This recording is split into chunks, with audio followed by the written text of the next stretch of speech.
O mundo passou o ponto de inflexão e agora os veículos elétricos já não são mais modinha não, já não são mais acaso, são uma realidade sólida, beleza?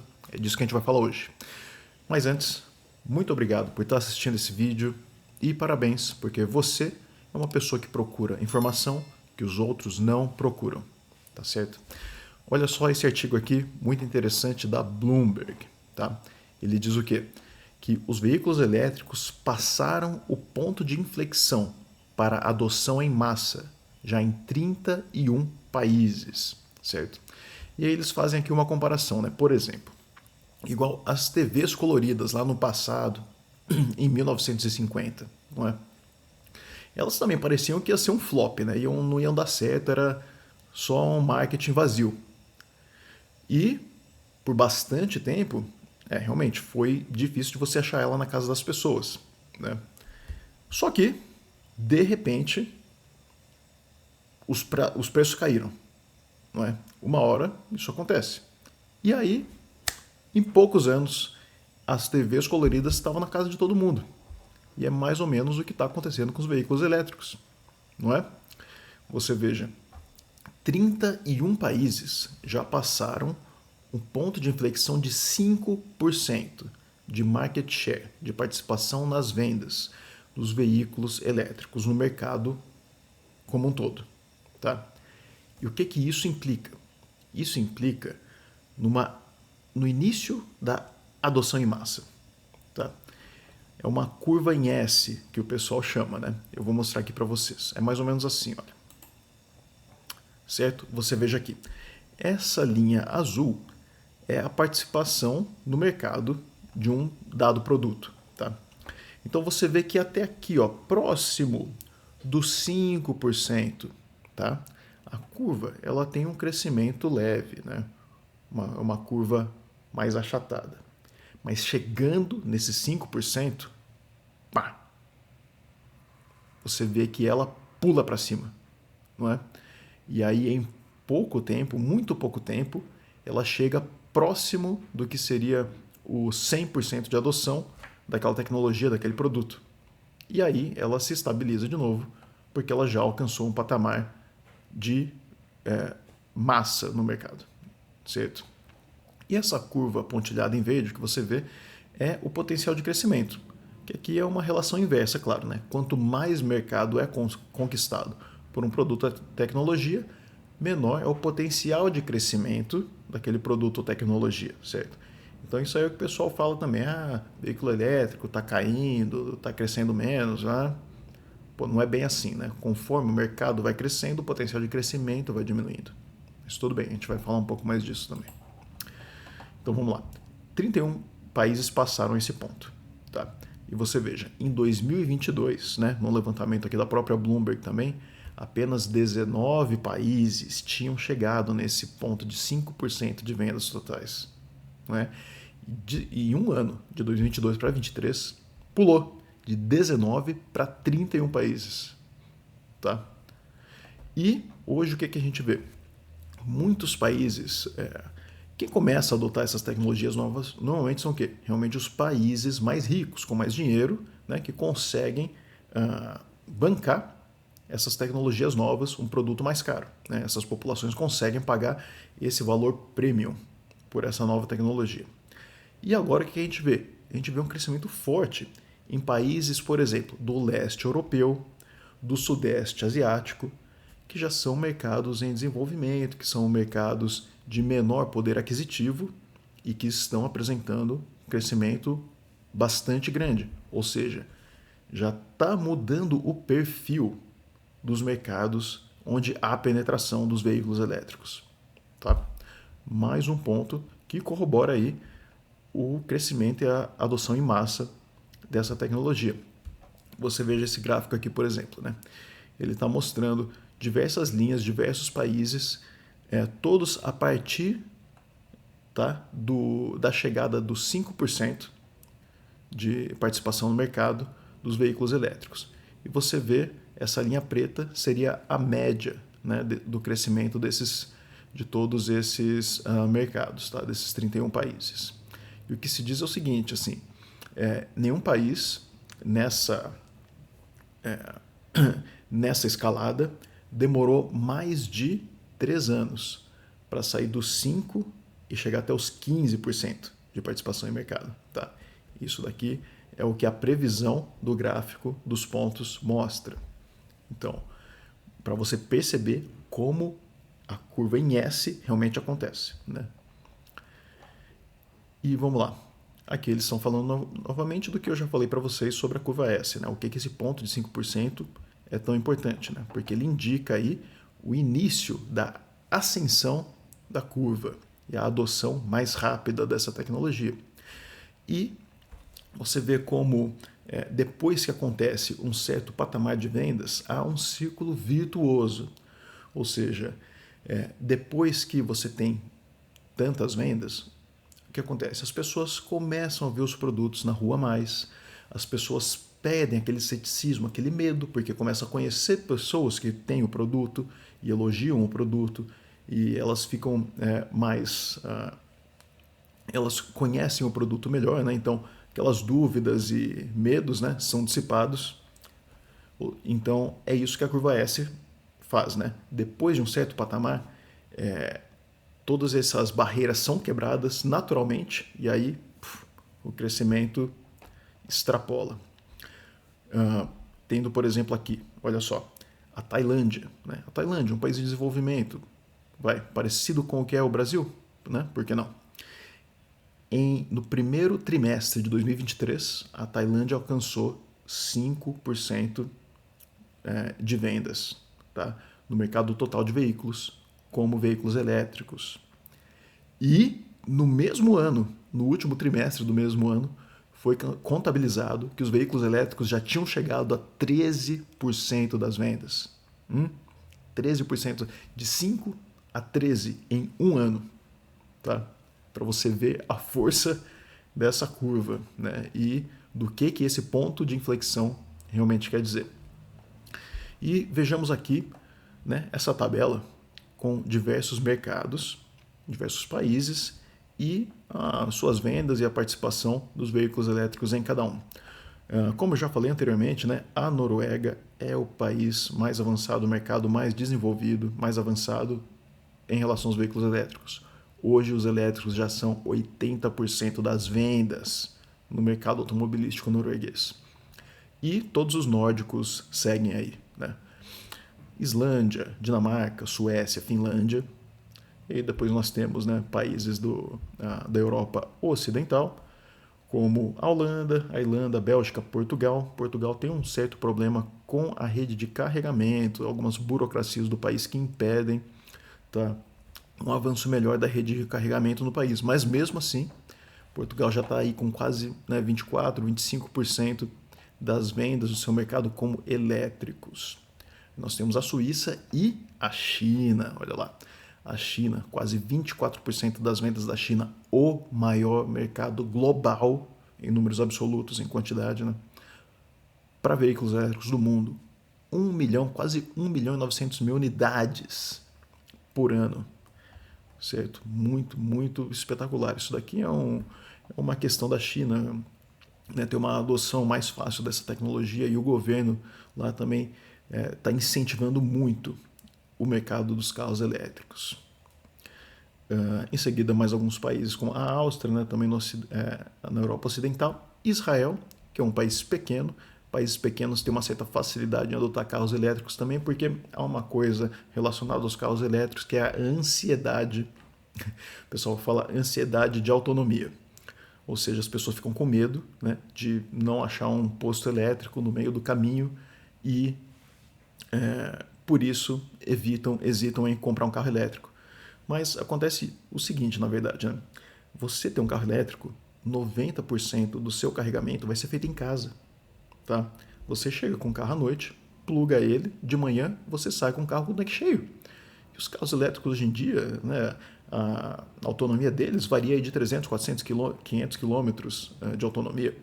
Que, poxa, isso aí também é mais de 90% das viagens que todo mundo faz em um ano, é dentro dessa distância de até 400 a 500 quilômetros. Então, Isso aí é mais uma questão de educar, tá, o mercado e a população, que essa ansiedade de autonomia não é um problema hoje em dia mais, né? França, um mercado gigante também na Europa, né, 98 mil unidades. Nova Zelândia, um país pequeno também. Alemanha, um outro país importantíssimo, um mercado automobilístico muito grande também, 138 mil unidades. Você veja, o Reino Unido.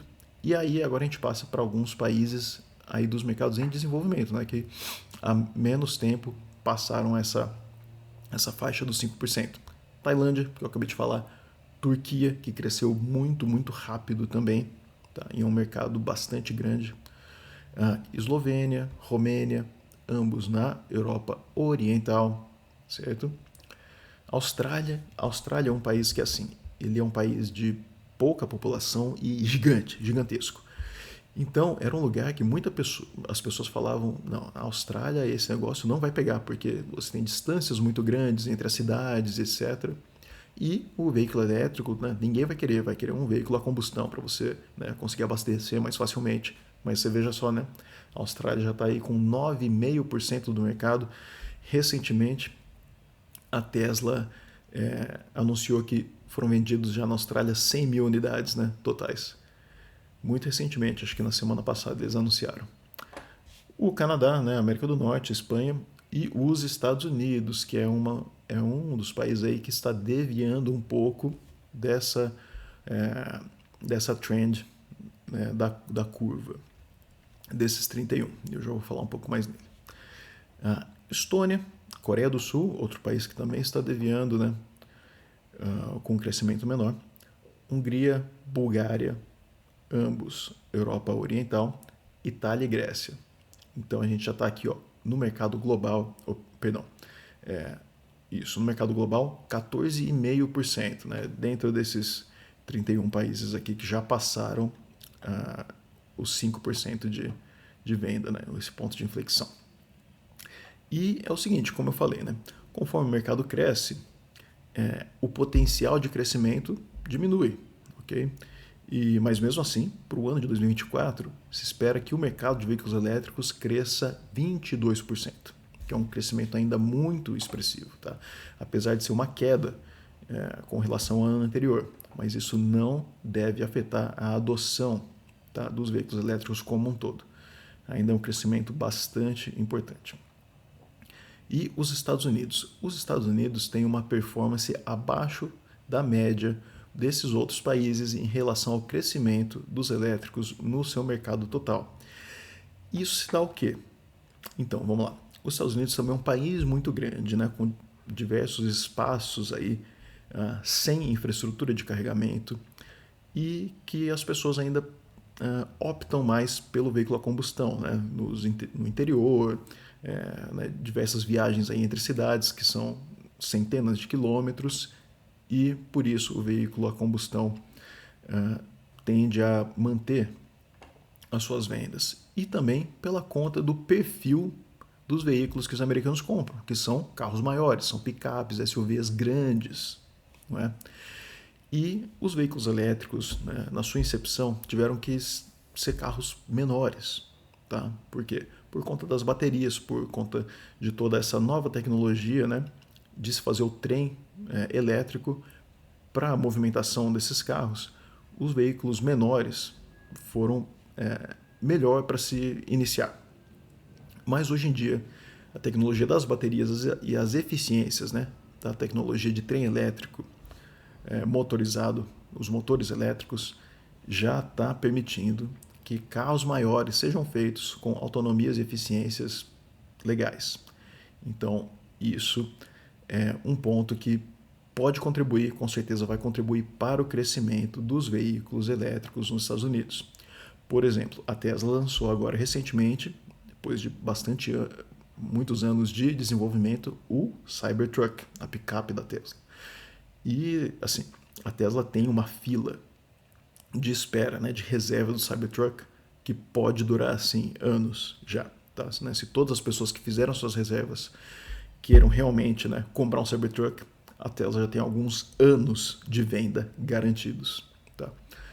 E ela está trabalhando muito forte para que a produção seja escalada rapidamente e ela consiga vender tantos quanto possíveis, né? Isso tem acontecido. São muitos Cybertrucks, primeiramente agora sendo entregues para aqueles que fizeram suas reservas primeiro e para artistas, pessoas da mídia, né? Para aumentar essa exposição natural da Tesla, né? no público. Então, esperamos que isso seja algo que contribua para o crescimento das vendas dos EVs, dos veículos elétricos nos Estados Unidos. E um outro país é a Coreia do Sul. Na Coreia do Sul, um levantamento aqui que foi feito é que as pessoas têm muita dessa, como eu falei agora há pouco, ansiedade de autonomia, tá? Outra coisa que acontece, os veículos elétricos, durante o inverno, a bateria deles tem uma performance pior, tá? Mas o que acontece? Alguns veículos, como os da Tesla, eles têm um equipamento chamado heat pump. É uma bomba de calor, tá? Que ela trabalha justamente para conseguir equilibrar a temperatura de funcionamento da bateria para uma temperatura mais óptima, né? Mais correta, para que ela trabalhe mais eficientemente. Então, tanto isso quanto as novas baterias sendo desenvolvidas, como por exemplo a maior parceira e a maior empresa de baterias do mundo, a CATL, empresa chinesa, ela está desenvolvendo uma bateria que inclusive vai ser utilizada no novo modelo da Tesla, o modelo 2, que é um modelo de mercado de massa, tá? Um modelo de menor preço da Tesla, que deve ser lançado em 2026. As baterias a serem utilizadas nesse carro são baterias de química LFP, lítio ferro fosfato. Essas baterias elas têm uma performance muito superior em temperaturas mais baixas, muito superior. Em alguns casos até melhor do que em temperaturas amenas.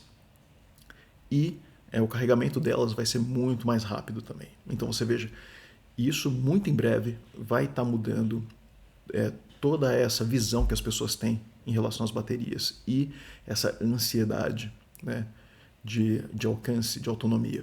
Tá? Muito em breve isso vai estar mudando. E mais uma barreira muito forte sendo derrubada, tá, para auxiliar na adoção dos veículos elétricos. E eles falam que os veículos plug-in, né, que são veículos a combustão com baterias que podem ser recarregadas, esses veículos têm uma adoção mais fácil. Mas não é o nosso foco aqui, os plugins, se muito, são apenas uma fase aí nesse estágio de adoção aos veículos 100% elétricos, que são realmente o futuro. Tá? Os plugins são empresas aí que querem faturar um pouco enquanto ainda não conseguem produzir veículos elétricos com margens de lucro, que é praticamente toda a montadora do mundo. Tá? As montadoras tradicionais, cada veículo elétrico que elas vendem, elas estão perdendo $6 mil em média, tá? Para você ter uma ideia, porque elas não têm a escala e não têm as cadeias de suprimento, né, supply chain, suficientemente bem construídas para garantir lucro nesses veículos. Então, elas enganam o pessoal aí com um híbridozinho aqui, um híbridozinho plug-in ali, até conseguirem se virar, se mexer para faturar um lucro nos veículos elétricos, tá? Que são inevitáveis. E vamos lá, o ponto de inflexão do mundo. Muitos mercados, vamos lá, os mercados que já passaram esse ponto de inflexão representam cerca de 2/3 das vendas globais. Ou seja, ainda sobra 1/3, uma fatia muito grande do mundo a passar essa inflexão. Alguns dos mercados importantes que estão se aproximando desse ponto são a Índia, né, o país mais populoso do mundo, um mercado veicular de veículos mais baratos, só que muito grande também, com potencial de crescimento gigantesco. A Indonésia, tá? Um dos países mais populosos do mundo também, e a Polônia, né, leste europeu, mais uma vez. Eles estão se aproximando desse ponto de inflexão, ou seja, potencial de crescimento para o mercado de veículos elétricos aumentando.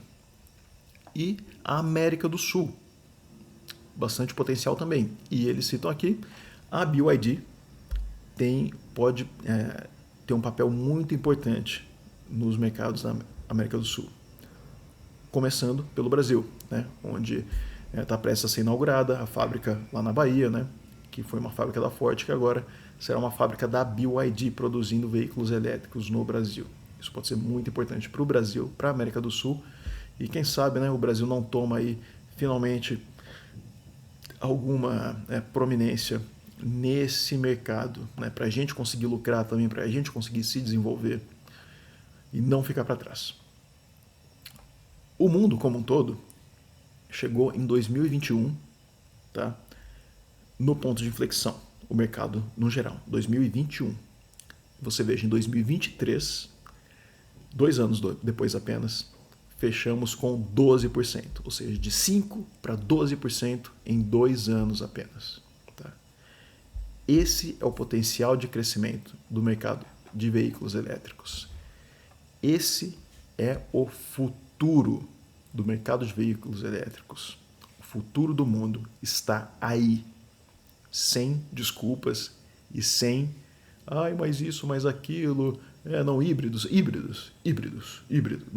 Não, cara, não. Assista o meu vídeo de ontem, que eu dou 5 motivos, 5 razões por que os veículos elétricos vão dominar o mercado e você vai entender melhor. Vou deixar um link aqui na descrição. E muito obrigado por ter chegado até aqui. Não se esqueça de se inscrever, deixar um like, compartilhar esse vídeo e, por hoje é isso, depois tem mais.